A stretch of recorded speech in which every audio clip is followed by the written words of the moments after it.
not in a lifetime, and a thrill, absolute thrill. And to be honest with you, I just think it's gone so much forward since there in the legitimacy of the rivalry, not just a one-off, that now we've kind of built something in just the state of the basketball in the country right now. So being on the other side is interesting. It brought back memories when I was in the stadium last night involved in that game, or the day before, sorry.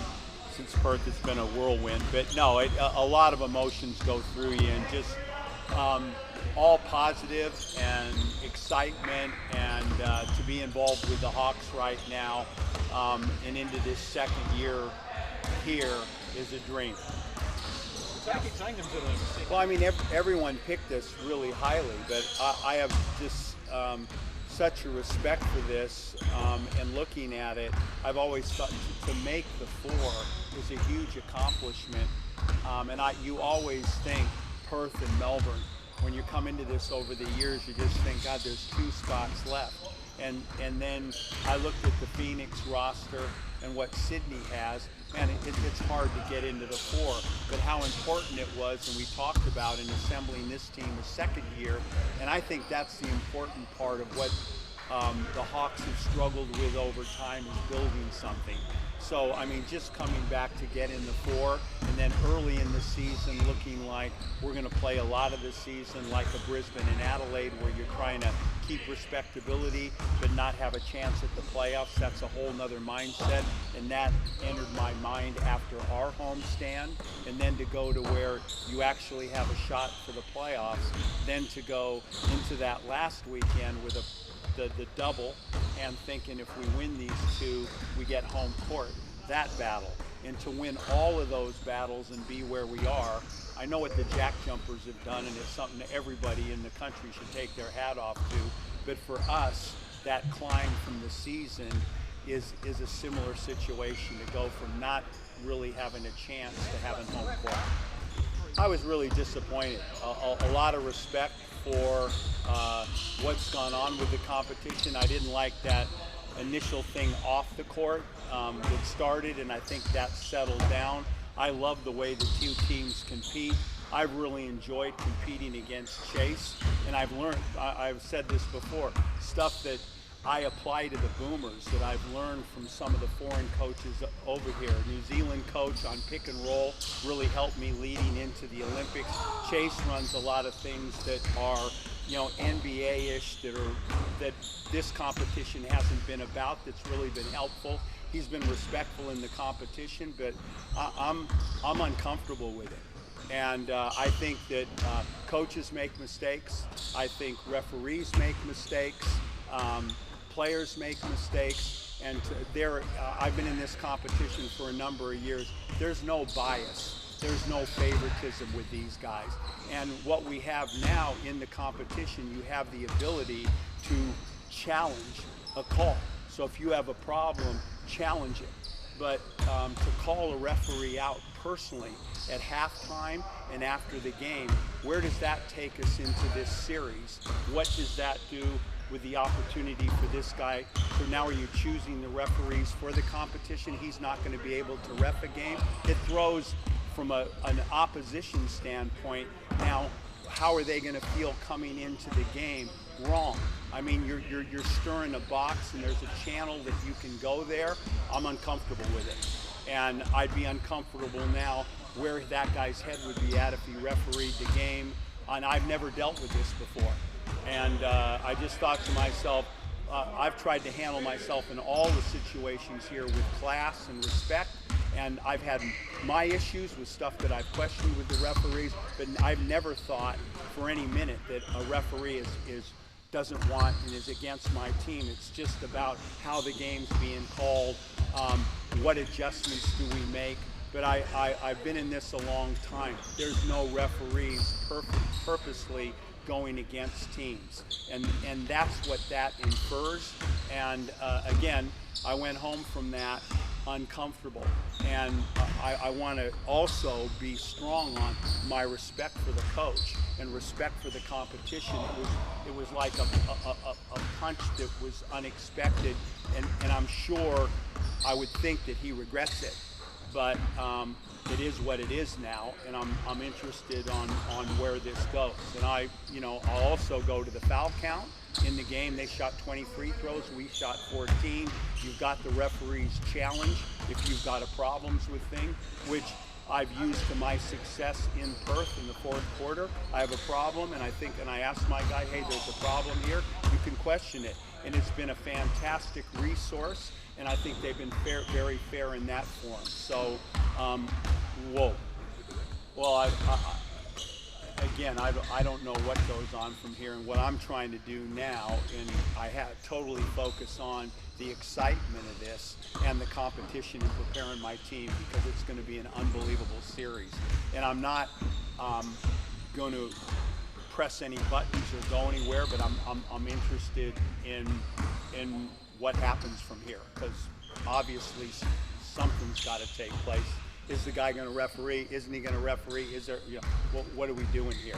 And I'll make comment when I know where they're going with this.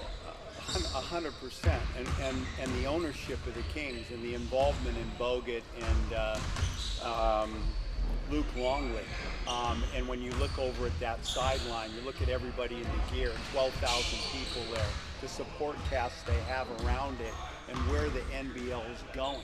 And they're a model franchise. It's what, this thing used to be like the old Rocky movies, where you got the guy with a cigarette on his lip taping somebody and throwing some heat bomb on him, to 12 years later, look where this thing's headed.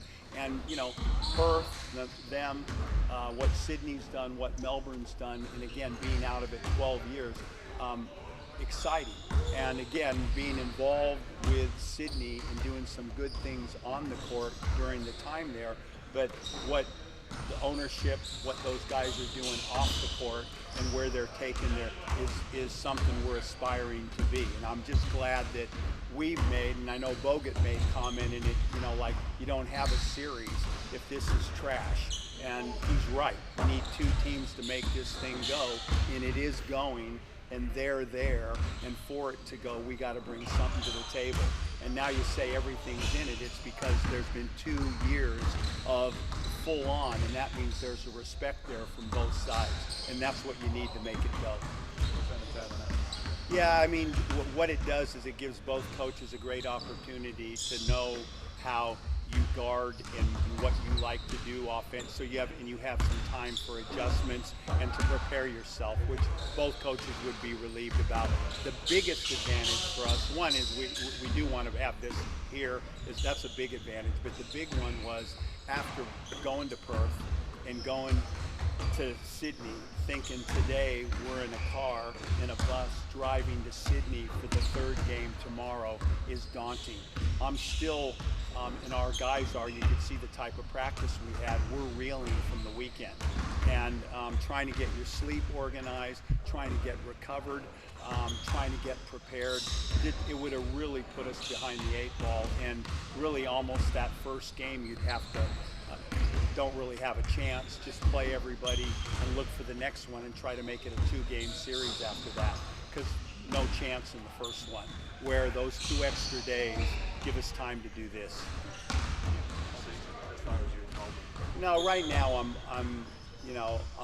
it's not really fully understanding what's going on there, but knowing that Dory hasn't left the organization, and Dory's put his arm around me and said, let's win this thing. And the business side of this and what's going on with the ownership is out of my wheelhouse right now and not a focus there. But Dory's support and involvement in the club is still here to win this championship. And I'm in that box wholeheartedly right now, and I owe that to Duop. I owe that to Justini and Jessup. I look at them, I can't get detoured with anything else, and I expected that from Dory, whatever the situation is. And he was at the Sydney game, he was in the locker room, big hugs for everybody, and let's win this thing. And then where we go to from there is when we got those rings on our finger. We'll sit down and have a chat. But right now, both feet on the boat. When you get new ownership in, and I always find with the NBL, not a great job if we were putting criticisms towards everything of the guys that are this program that make it happen.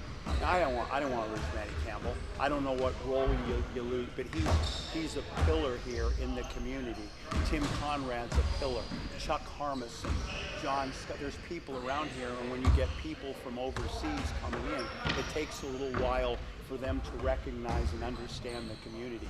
And I was one for keep Matty. He's valuable. And I'm very happy that whatever move forward is that Matty's involved in the club. You need those guys around it. Saville, you see Chuck. I turn around after the game's over. He's got his fist pumped. He's pumping at you. They're the community, and this is what this is about. You don't want to alienate them. So I'm very, very happy to walk into the office and see his face. The guys, it's what you're saying is really important, and I said talk to Justinian. The new imports, Xavier, AC, you can see in these games the guys that have stuck out. Tyler got 35 in the one here. JJ stepped up from how he was in the past. Those guys got a taste of it last year, and the ones that are new, those guys want to hand that. It's better coming from them than me. And I saw it firsthand with the Boomers, with Patty Mills, with Tybal, Josh Green, Josh Giddey, that a Patty Mills, a Joe Ingles, much more keep my mouth shut, much more powerful coming from them. And we didn't have that last year, where now we've got two of them that get this and understand this, and it's going to help us in preparation.